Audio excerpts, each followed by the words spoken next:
A paz de nosso Senhor Jesus, que a graça de Deus esteja em todos os corações e que o amor, que é a natureza divina, venha primeiro antes de todas as nossas atitudes. A todos a paz, a alegria e a fé que cresce em cada um de nós. No Evangelho de Lucas, nós temos no capítulo 6, no versículo 24 ao 26, quatro tipos ou quatro ais. No versículo 26, há um ai a respeito dos falsos profetas. E nos dias em que vivemos, cheio de falsas profecias, de falso evangelho, de falsas doutrinas várias e estranhas, nós precisamos meditar com muito cuidado a respeito da verdade e do conhecimento de Deus e das coisas que Jesus falou e nos avisou. E aquilo que está escrito são como placas à beira da estrada a avisar-nos de como prosseguirmos no nosso caminho, que é Jesus. E ele diz assim: ai de vós, quando todos vos louvarem, porque assim procederam seus pais com os falsos profetas. A questão é, por que os falsos profetas são tão louvados, tão bem recebidos, tão bem aceitos e fazem tanto sucesso? A primeira questão é que o falso profeta é aquele que prega o evangelho e funda a igreja de acordo com seus pensamentos e agrada o homem natural, agrada a carne. Por isto, há uma grande facilidade de juntar pessoas. Veja o que Jesus diz assim: todos vos louvam. Então todos concordam. A maioria concorda com o falso profeta. Jesus está dizendo que a grande maioria dos homens seguem falsos profetas. Mas ai desses falsos profetas, ai destes que ensinam as coisas de maneira errada, ou contrária às Escrituras. Meditando no ministério de Jesus Cristo, quando Jesus esteve pregando, os próprios discípulos falaram a respeito da dureza de suas palavras. A razão de que os verdadeiros profetas são rejeitados está escrito também aqui no Evangelho de Lucas. E a razão é que pregam a verdade e falam do Evangelho segundo o que está escrito, segundo o pensamento de Deus, o propósito de Deus e a manifestação de Jesus. Jesus disse ainda no capítulo 6, versículo 22 assim: felizes sois quando os homens vos odiarem e quando vos expulsarem da sua companhia, vos injuriarem e rejeitarem o vosso nome como indigno por causa do Filho do Homem. Alegrai-vos naquele dia e exultai, porque grande é o vosso galardão no céu, pois dessa forma procederam seus pais com os profetas. Então, é o contrário.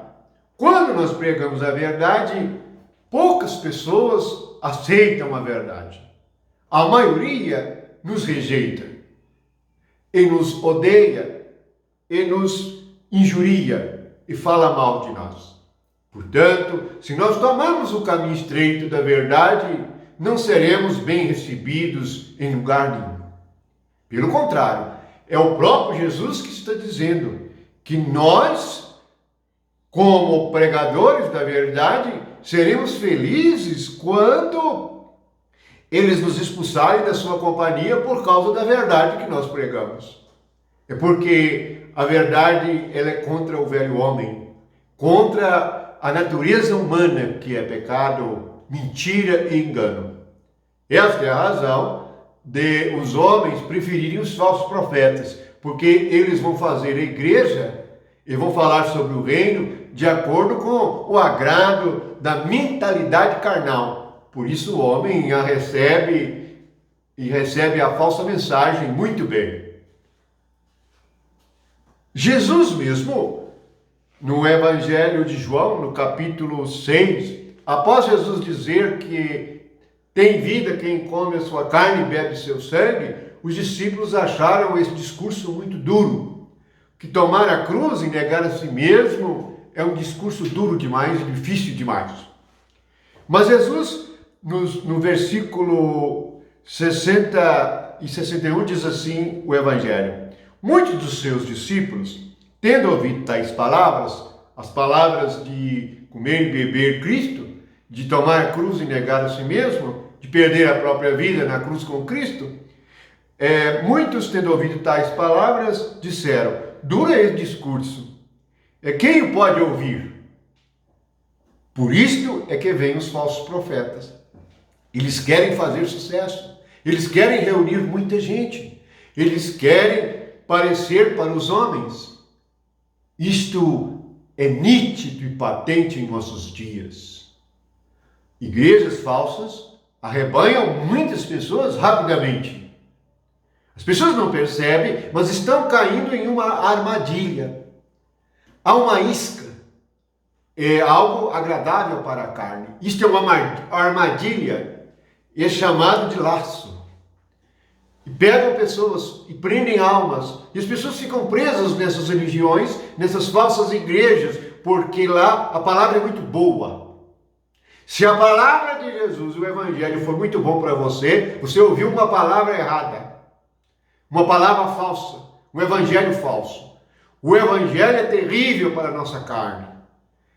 O Gólgota e a experiência da cruz é a nossa morte. E quem quer morrer com Cristo? Esse é o Evangelho da verdade. Por isso o discurso de Jesus é duro. Mas nós temos que pregar a verdade, mesmo que ninguém queira. Não pense que nos dias de Jesus Cristo o Evangelho foi um sucesso. Na verdade, diante dos homens foi um fracasso. Os próprios discípulos que estavam junto com Jesus e viram seus sinais, deixaram Jesus sozinho ir para a cruz.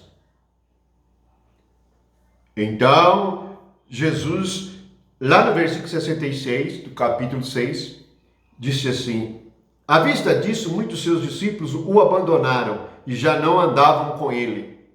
Então perguntou Jesus aos 12: porventura, quereis também vós outros retirar-vos? Portanto, muitos abandonavam Jesus e abandonaram Jesus porque a palavra era uma palavra difícil para a nossa carne. É assim até agora. Se a igreja, se a reunião da igreja, se a palavra do Evangelho é uma festa para você, é uma coisa muito agradável, e os cânticos, e as festas, e as reuniões, parece uma reunião de um clube e de algo muito bom, você está ouvindo algo falso e recebeu algo falso. Porque a palavra de Jesus não agrada o homem. O Espírito Santo tem que convencer a pessoa do pecado. Isso é convencer o homem da necessidade de conversão, de arrependimento. É aí que começa a nossa salvação. A reunião da igreja é para a manifestação do Espírito Santo e não a manifestação do homem carnal. Não para a manifestação da carne. E o próprio Jesus Cristo foi abandonado. E muitos nos abandonam ou nos rejeitam porque nós ensinamos somente ou falamos somente a verdade. Se fôssemos comparar ministério e sucesso por números de pessoas, haveríamos de pensar que o ministério de Jesus, nos dias em que esteve aqui na terra, foi um fracasso. Por quê? Veja o que está escrito no livro de Atos. Quando a igreja se reuniu, nas primeiras reuniões da igreja, quantos tinham? Vamos ver aqui no livro de Atos, no capítulo 1, no versículo 15. Naqueles dias, levantou-se Pedro no meio dos irmãos. Ora, compunha-se a assembleia de umas 120 pessoas. 120. A igreja começou com 120. Jesus, com todo o seu ministério, com todo o poder do Espírito, com toda a sua obra, ele converteu 120. Este é o verdadeiro profeta. E quando a igreja começa a crescer, por meio do Espírito Santo, nós vemos que o número crescia dia após dia. Portanto, o crescimento era por meio do Espírito Santo. Não olhe com os olhos da carne. Ouça, perceba, confira o que está escrito. O ministério do Espírito Santo. O próprio Jesus disse: ai de vós quando vos louvarem. Portanto, se você segue a verdade, quer conhecer a verdade, não se importe se as pessoas aceitam ou não aceitam, se elogiam ou não elogiam, se recebem ou não recebem.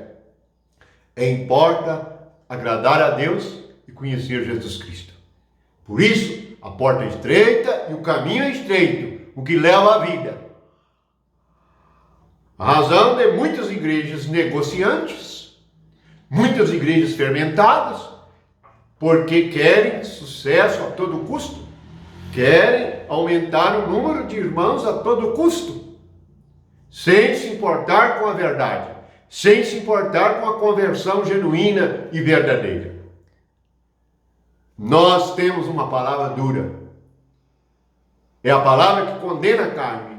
Jesus Cristo veio cumprir a lei. A lei condena a carne. Maldito todo homem que não permanecer em toda a palavra da lei. Todos os homens se tornaram pecadores por causa da palavra de Deus, da lei de Deus. E é somente pela fé em Jesus Cristo que nós entramos na sua morte e vivemos a sua ressurreição. Assim, seremos feitos nova criatura.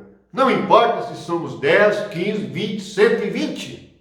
O que importa hoje é que a igreja é composta por todos os que creram, desde estes 120 que começaram em Pentecoste. Este é o número daqueles que estão no livro da vida. A igreja não é composta por membros escritos pelos homens. A igreja é composta por aqueles que Deus inscreveu nos céus, e como dizem em Hebreus, que estão arrolados nos céus. O nome está no livro da vida. Isto é fé, isto é conversão, isto é crer de verdade. Crer e conhecer a verdade. E experimentar o amor de Deus por meio de Jesus Cristo, livrando-nos da nossa natureza maligna, para que sejamos uma nova criatura. Então, não nos importamos se somos 10, 15, 20 ou 30 ou 120. O importante é falar a verdade e pregar a verdade. É o Espírito Santo que convence o homem. Aqueles que estão convencidos pelo homem ficam na igreja como se fosse um clube de amigos. Não. Esta não é a família de Deus, nem a irmandade de Jesus Cristo. A irmandade de Jesus Cristo é como Paulo, traz as marcas de Cristo. É isso que está escrito aqui em Gálatas. No final do livro de Gálatas,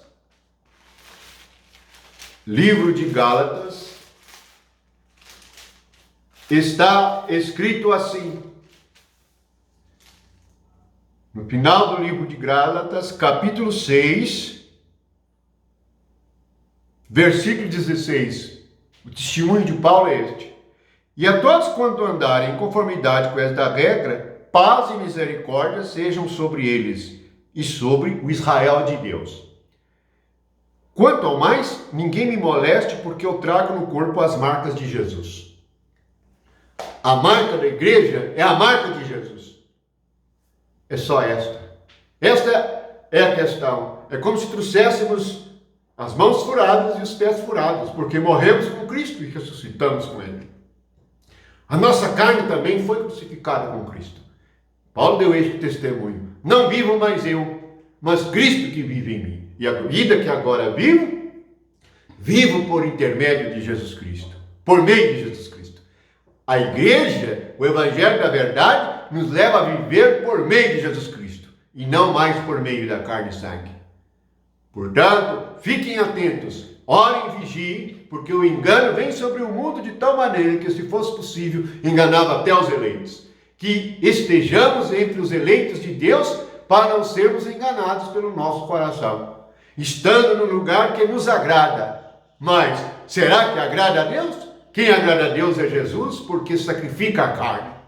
Somente o que sacrifica a carne agrada a Deus. Olhe para o Gólgota e veja o homem na cruz. A palavra da cruz é poder de Deus. Que a graça, o amor de Jesus Cristo e a comunhão com o Espírito Santo seja com todos vocês que estão em Cristo Jesus. Cuidado com os falsos profetas. Amém.